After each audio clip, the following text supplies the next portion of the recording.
groups together. Barnabas gets there, he tries to encourage, and he thinks to himself, what's the best way to do this? I'm not the best person, I'm not that equipped, but I know a guy. I know a guy who's off in Tarsus in his homeland. His name's Paul. And I'm going to go off and I'm going to find him and bring him back. And so he does that. Paul, who is this Pharisaic Jew, and now converted and turned into this deep, passionate follower of Jesus, who knows both the law, what it means to have this Jewish identity by the back of his hand, but also has been raised in this Greek culture and understands all that philosophical stuff, that Gentile world. Paul is this great translator of these two worlds, and so Barnabas goes and he gets him and he brings him back to Antioch. When Paul comes back to Antioch, you know, it's kind of his home base, where he'll go off on a missionary journey later. We'll talk about that actually next week. We're a little bit out of order today. But he's going to come back and Peter's going to be there. And essentially what happens is that this Jerusalem church, later down the road, investigates and says, how is this Jewish-Gentile relationship going? You know, we called in Paul, the big guns, to figure this out. We don't know about him entirely. Let's revisit this again. So Peter he comes from Jerusalem to go investigate Antioch, where this all started. Now, Paul, as we have seen in our first glimpse at him, is a pretty zealous guy. He's not a kind of a casual guy. He goes all in. That's how we met him on the road, where he was zealously persecuting Christians. And so he has this religious fervor. And if you've met someone like that just has that religious fervor, they're not always easy to get along with. That's just a reality. When you've got these really deep convictions, if you're challenged in that sense, man, Paul wasn't always easy to get along with. But on the top of that, he believes deeply in this thing about church unity and what God is doing to the whole world. So he's got this kind of double bind that he's in. And so here's what we read in Galatians, and I want to focus on a little piece of it. I want to read this part to you again. So here's what happens. But when Peter came to Antioch, right, that new church with these Jews and Gentiles, this is Paul writing in his own words, I, Paul, opposed him to his face because he stood self-condemned. For until certain people came from James, another leader in the Jerusalem church, he used to eat with Gentiles.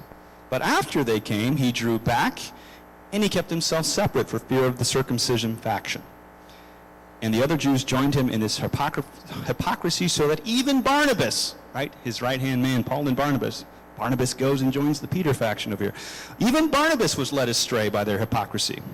But when I saw that they were not acting consistently with the truth of the gospel, I said to Peter before all of them, if you, though a Jew, live like a Gentile and not like a Jew, how can you compel Gentiles to live like Jews? Okay, what's going on here? I know we read some of these New Testament things, and it's a foreign concept in many ways. So I want to break that down a little bit for you. Paul tells us in his letter to the Galatians, he's just writing a letter to the churches right here, these churches he's planted in Galatia. He says, you know, Peter, the Apostle Peter, that was respected in the church, he used to eat with the Gentile Christians, right, with you guys, and he was okay with that. But now Peter's starting to get some pushback, and this faction is scrutinizing him, and he's pulling back from that. It was like they were all at the adult table together. Everyone was invited to the table, but now they have a kid table over here. And the Gentiles are going off to the kid table. They're not quite ready to go to the adult table here. Paul doesn't like this. He says, Peter, you've had these groups, and they've been into the full acceptance into this church that God is establishing, and now you're trying to disassociate here? Remember Peter, way back when, this is in the book of Acts 2, when you had this vision, you had this dream, in which you saw all these foods. He went into this trance, he saw this dream, all these non-kosher foods, and in a voice, God says, take, kill, and eat these foods. And Peter says, by no means, I've never done this all my life, I stayed kosher. But then God says, I am who I am, I can make clean what is clean. And so Peter does that. He goes and he visits Cornelius, who is a Gentile. He breaks bread with him, and we know that he did that at least once, and presumably many times. And now he's not doing that anymore. So Peter, when he comes to Antioch to check on things, remember Antioch is a place that Paul has been for at least a year. So he knows these people. This is not a church that, it's just theology out, an idealistic theology. He knows their stories. He's been in their homes. He sat with them and broke bread with them. He loves them. And now all of a sudden, these people that he loves so dearly are at the kid table. They're not good enough to be in the fullness of the Jerusalem church. So you can see where he's livid with the way Peter and the leadership is acting. James has showed up, who's the big leader in the Jerusalem church, the brother of Jesus, and he's even scrutinizing Peter. You know, it's like they sent Peter up there to go check on things, and they said, well, now Peter's kind of sketchy. Maybe he's getting tainted. So now James shows up and really looks, and when James shows up, Peter says, no, I'm not going to go eat with these Gentiles anymore. Paul doesn't like that. This mixed household of Jews and Gentiles now all of a sudden are two separate groups. I like what the scholar Paula Fredrickson says. She says this: Christ-following Gentiles could eat with Christ-following Jews. That wasn't the issue. At issue was not the social company of these two groups together, rather the social location of these meals, and by extension, the status of those who would host. So what she's saying is essentially, it's not that Jews and Gentiles couldn't come together and talk, worship, all those kinds of things, but when they gathered around the table, no longer were the Gentiles, no longer were the Corneliuses of the world allowed to host it in their house. Now only the Jews could do it. Because as they looked around, they were a little bit scared. Well, maybe we'll go into a Gentile house and there'll be Gentile things on the wall. Maybe the food isn't, it's not as pure as it's supposed to be. Maybe we'll get infected with that somehow. So again, we've made them at the kid table. So we'll just start eating, only the Jewish households can be able to have the hosting the parties. Why is this such a big deal to Paul? Well, it's because Paul doesn't want second-class citizens. Paul doesn't want the people on the top and then the people below them. Paul is going to say, no, Jesus came, lived, preached, healed, walked on the face of this earth, died, and was resurrected, so that all people could have access to the kingdom of God, so that that spirit could move outward into the world, and that there would be no more hierarchy. There would be no more people on the top and people on the bottom. Kid table and adult table, so that we could be one. It's about the fullness and personhood and identity of people. Where does he get this theology? I think he gets it from Jesus. Did you know that Jesus was a foodie? If you've read the New Testament, you know that Jesus is a foodie. He eats a lot. We always have pictures of Jesus as sort of the skinny guy, but I can imagine he had a few pounds on him. Seriously, read the Gospels and see how many feeding stories there are. Feeding the 5,000, he's sitting down in people's houses or hosting meals. Food was a big deal to Jesus. And I don't think he just had a food problem. I don't think he was just hungry all the time. I think there was something special going around at that table. And at that table, there was this great equalizing moment when people of all walks of life would come together and hear that word and that story and be surrounded by the full presence of Jesus. This is what's at stake for Paul. That this table right here is not a neutral table. It's not a mundane thing. It's a sacred thing in which the fullness of Christ shows up. And so I want to shift gears a little bit now. Now that you know kind of the background of the argument here, I want to come at it from a different angle. So if it feels a little disjointed, bear with me. I'll circle back. Okay, pop quiz. How many Jews are in the world today? Anybody know? It's about 15 million. 15 million. Sounds like a lot, but in the world of 8 billion people, that's not very much, is it? Statistically speaking, that's about 0.001% of the world's population. So let's come at it at a different angle then. This statistically insignificant number. How many, when they pass out Nobel Prizes in chemistry and in math and in economics, how many Jewish people receive those prizes? About 40%. About 40%. When the Oscars are given out, how many awards are given in the arts, in theater, and writing? How many Jewish people? It's about half, about 50%.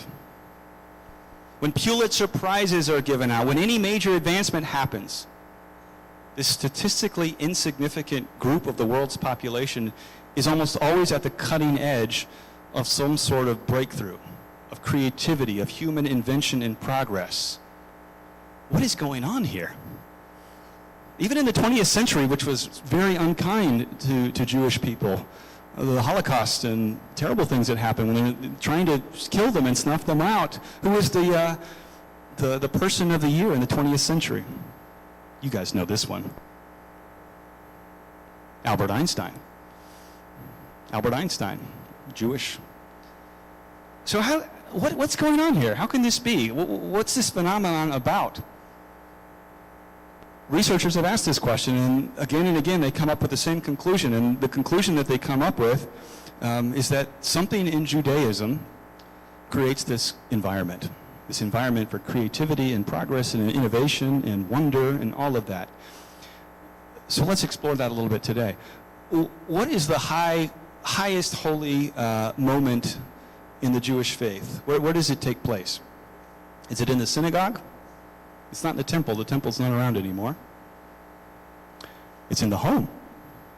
It's in the home. And where exactly in the home is the highest holy moments in this religion? Is it in the living room? Karen knows. You know where I'm going with this, right? We already talked about the theme. It's at the table. It's at the table.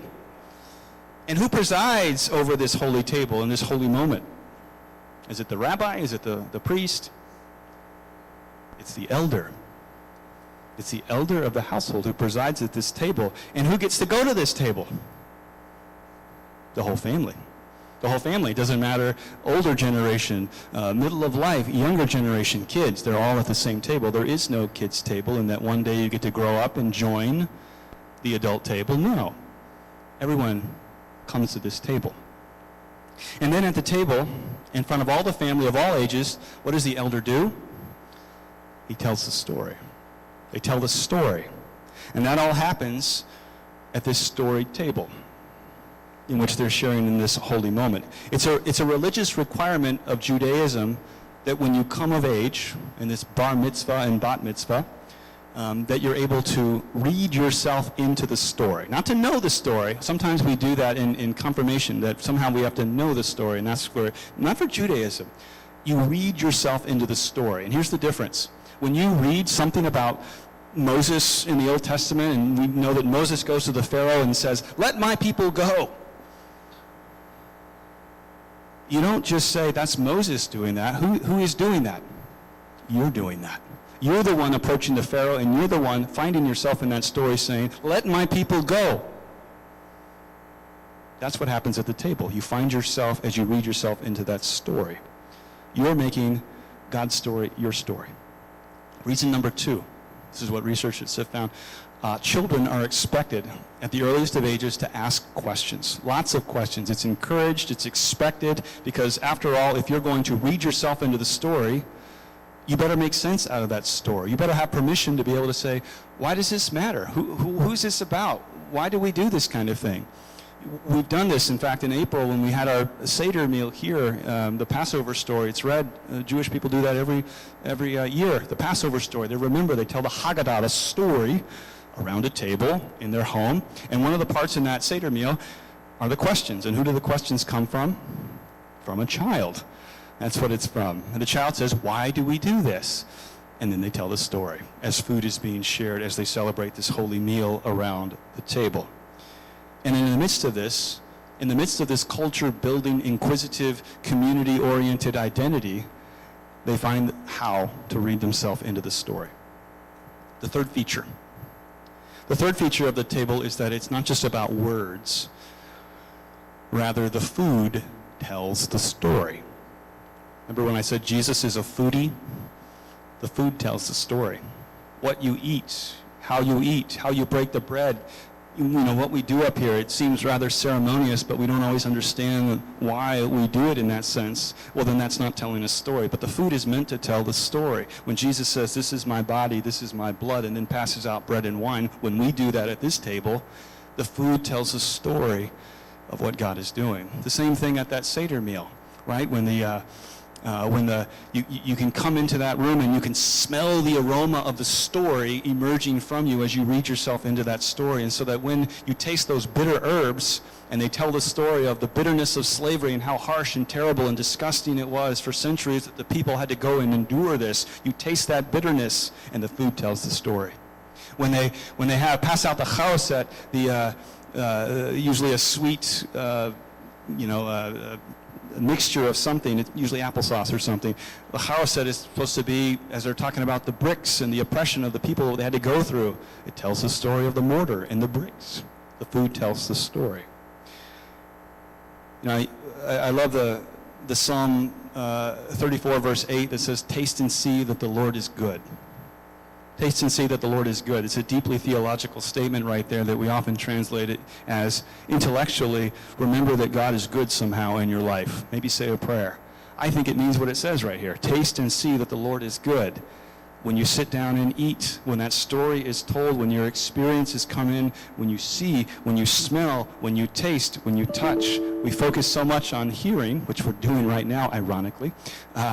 We forget about all those other senses. So maybe it's nice that we're out here in the open air where the wind is blowing and the birds are chirping and the cars are coming by. Taste and see that the Lord is good, because we're reading ourselves into that story of how God is good for us.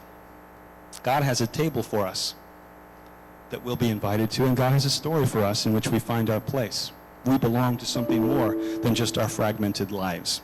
So let's circle back to Paul.